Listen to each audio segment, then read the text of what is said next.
کو ختم کیا اور اس پر خداوند نے رونق بخشی. اور رونق خدا نے کیسے بخشی کہ خدا نے اس پر پرندے بنائے, خدا نے اس پر حیوان بنائے, خدا نے اس پر جانور بنائے, خدا نے مچھلیاں بنائی, یعنی کہ یہ سب کچھ بنا کر خداوند نے اس زمین کو جو ہے رونق بخش دی ہے. اس زمین کو خدا نے آباد کر دیا ہے, لیکن ابھی تک اس زمین کی رونق ادھوری ہے. ابھی تک اس زمین پر یہ سب کچھ بن چکا ہے, لیکن مرکز جو ہے وہ ابھی نہیں بنا.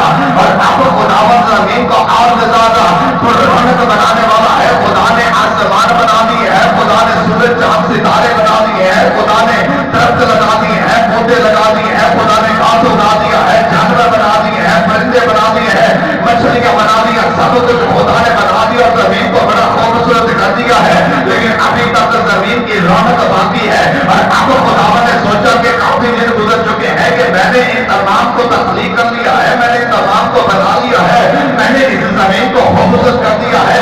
اب میں اس زمین کو رونق بخشوں گا اور اب میں اس زمین کا ایک وارث بناؤں گا. تو تب جب خداوند نے چھٹے دن میں زمین کی مٹی کو سانا اور خدا نے اس کے مٹی میں سے خداوند نے آدم کو بنایا. اور جیسے ہی خدا نے آدم کو بنایا تو لکھا ہے کہ خدا نے آدم کے نسلوں میں زندگی کا دم پھونکا اور آدم زندگی جان ہوا.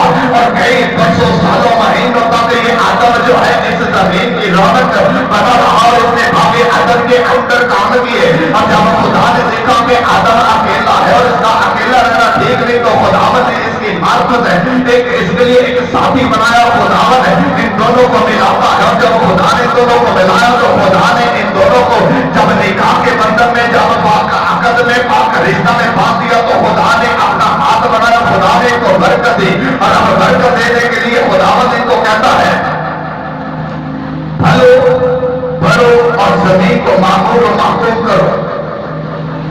خداوند نے آدم اور ہوا کو بنایا اور زمین کو رونق بخشی. اور خداوند نے اب یہ رونق بڑھانے کا جو ذمہ ہے وہ آدم اور ہوا کو برکت کی صورت میں دے دیا ہے. اور اب خدا آدم اور ہوا سے کہتا ہے کہ اب تم اس زمین کی رونق کو بڑھاؤ, یعنی کہ بڑھو بڑھو اور زمین کو معمور و محفوظ کرو. میں نے تمہیں بنایا ہے, اب تم زمین پر رونق کو بڑھا دو. اور خداوند نے ان کو برکت دی اور برکت دے کر خداوند نے زمین پر ان کو آباد کیا. بائبل بیان کرتی ہے کہ خداوند نے ابراہیم سے کلام کیا اور خدا نے ابراہیم سے کہا, اور خدا ابراہیم سے کہتا ہے کہ دیکھ میں تیری نسل کو آسمان کے ستاروں کی مانند بڑھاؤں گا. اب خداوند نے ابراہیم سے کلام کیا ہے, خدا آدم سے کہتا ہے زمین کو بڑھاؤ, اور پھر خدا ابراہیم سے کہتا ہے کہ زمین کو بڑھا اور میں تجھے برکت دوں گا. تیری اولاد جو ہے وہ آسمان کے ستاروں کی مانند ہوگی. تیری اولاد کا کوئی شمار نہیں کر سکے گا. اگر کوئی آسمان پر میرے بنائے ہوئے ستاروں کو گن سکتا ہے تو وہ تیری اولاد کو بھی گنے گا. اور بائبل بیان کرتی ہے کہ خروج کی کتاب میں اگر جائے تو خروج کی کتاب اس کے پہلے باب میں لکھا ہے کہ خداوند کے لوگ اتنے بڑھ چکے تھے کہ مصری بھی پریشان تھے. خروج اس کے پہلے باب میں لکھا ہے کہ مصری جو تھے وہ اسرائیلیوں کو دیکھ کر پریشان تھے, حیران تھے. اور فرعون جو کہتا ہے کہ یہ تو اسرائیلی بڑھتے چلے جا رہے ہیں, بڑھتے چلے جا رہے ہیں, کہیں ایسا نہ ہو کہ یہ ہمارے ملک میں بڑھے اور ہم پر ہی قابض ہو جائے. اور تب لکھا ہے, خروج کی کتاب میں لکھا ہے کہ فرعون نے اپنے وزیروں اور حاکموں کو بلا کر کہا کہ ان اسرائیلیوں کو دکھ دو, تنگ کرو اور ان کو ذلت اور رسوائی کا شکار بناؤ, ان کی مخالفت کرو تاکہ یہ آگے نہ بڑھے, تاکہ ان کا شمار آگے نہ جائے, تاکہ یہ رضاعت میں کام رہ جائے. لیکن فرعون کے حاکم نہیں جانتے, فرعون نہیں جانتا کہ خدا یہوہ پاک نے ان کے باپ آدم کو برکت دیا ہے. خدا یہوہ پاک خدا نے ان کے باپ ابراہیم کو برکت دی اور وعدہ کیا ہے کہ میں تیری اولاد کو آسمان کے ستاروں کی مانند بناؤں گا.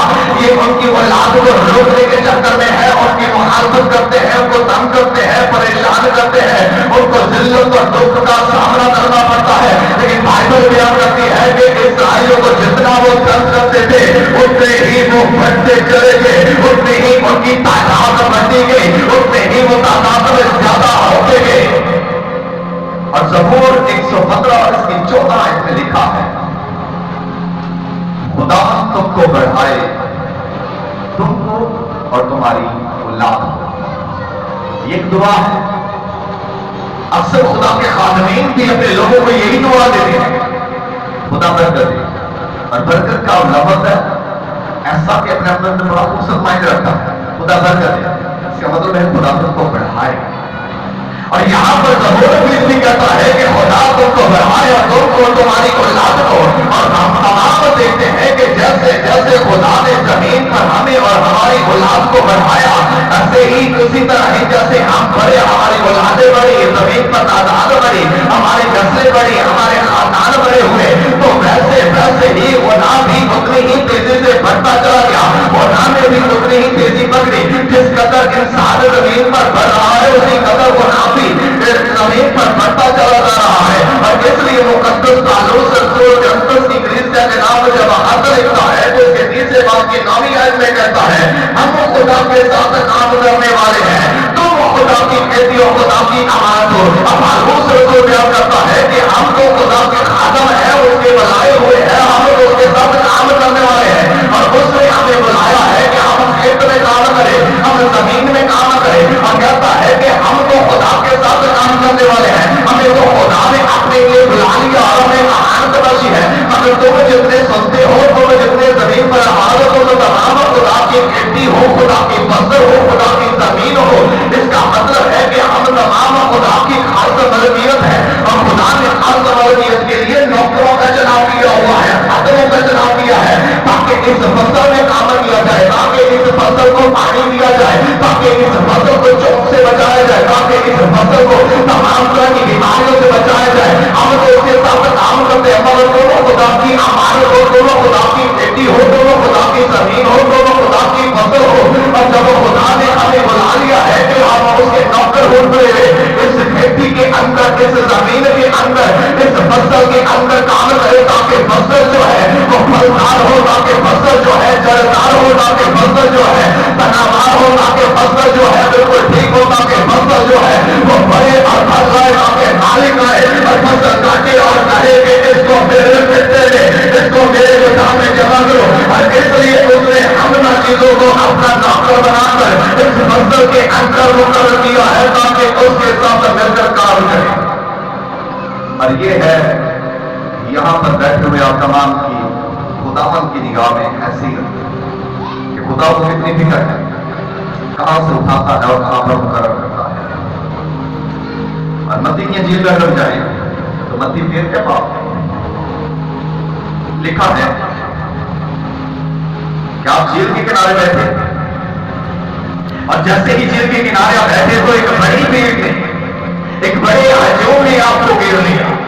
اور اس قدر ہجوم تھا کہ آپ جھیل کے پاس جب بیٹھے تھے تو جھیل کے کنارے پر ایک کشتی تھی، آپ کشتی پر چڑھ گئے. اور لکھا ہے کہ جیسے ہی آپ کشتی پر چڑھ گئے تو آپ نے ان تمام کو تعلیم دی اور بہت ساری باتیں تفصیل میں ان سے کہی. اور آپ نے جہاں پر ان سے بہت ساری تفصیلیں کہی تو وہاں پر آپ نے ایک اور تفصیل کا بیان کیا. اور آپ نے وہاں پر ان سے کہا کہ دیکھو میں تم سے کلام کرتا ہوں. ایک بیج بونے والا بیج بونے نکلا، اور جب وہ بیج بونے نکلا تو کچھ بیج جو ہے وہ راہ کے کنارے میں گرے. اور جیسے ہی راہ کے کنارے میں وہ بیج گرتے ہیں تو کہتا ہے کہ وہاں پر راہ کے کنارے پر جو بیج گرے تو پرندے آئے اور پرندوں نے ان بیج کو جو ہے وہ چگ لیا اور بیجوں کو اٹھا لیا. اور پھر کہتا ہے کہ وہ آگے بڑھا، جیسے ہی وہ آگے بڑھا تو وہ کہتا ہے بیج بکھیرا ہوتا تھا، کچھ بیج جو ہے وہ پتھریلی زمین پر گرے، تو پتھریلی زمین پر گرے وہ بڑی جلدی اگ گئے، وہ بڑی جلدی بالکل آئے. لیکن دھوپ لگی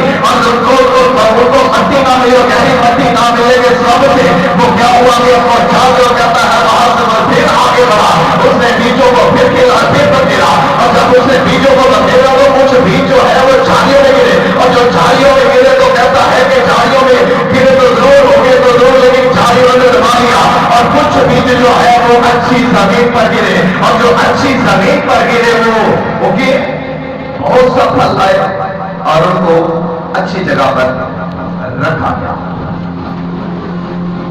اب یسوع سیدھے سے تمثیل سے بنے اور تمثیل میں جب باتیں کی تو تمثیل میں باتیں کرتے ہوئے یسوع نے ان کو بتا دیا کہ بیج بونے والا بیج بونے کے لیے نکلا. اور جب وہ بیج بونے نکلا ہے وہ بیج بوتے بوتے راستے میں کچھ گرے ہیں، پرندوں نے اٹھا لیا. بیج بوتے بوتے کچھ پتھریلی زمین پر گرے ہیں، بڑی جلدی اگے ہیں لیکن جلد ہی وہ جل گئے ہیں.